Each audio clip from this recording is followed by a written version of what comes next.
Buildings are one of the most significant things that impact on people's lives. And I think we have to think twice about how we shape those buildings, because those buildings in turn shape us. And so it's important that we understand what it is that makes those buildings good. And that is what makes this award significant, because it is about how we transform our everyday lives, the environment that we live in.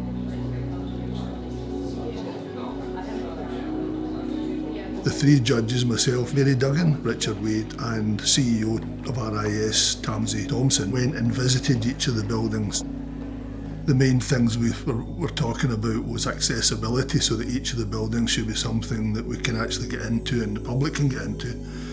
That it should have an impact beyond the demise of the building, and then it should actually be capable of scrutiny at a close level. Fairburn Tower is a forensic restoration of a beautiful 15th, 16th century building.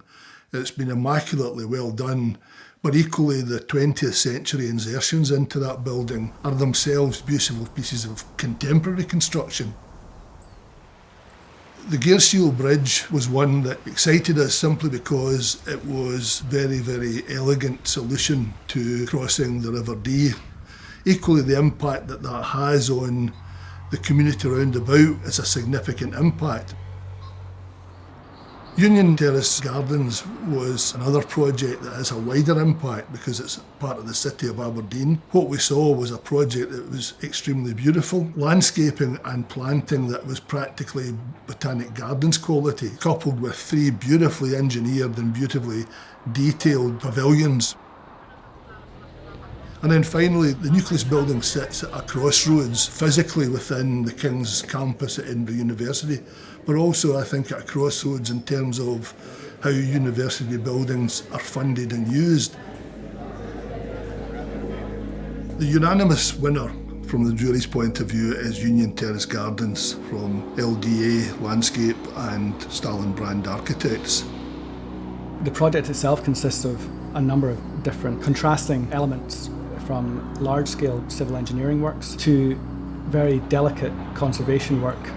What really tied the scheme together is the landscape scheme had the place for the architecture, for the civil engineering, for the heritage, and the pavilions were then added in to the landscape to provide attractor uses that would bring people into the gardens.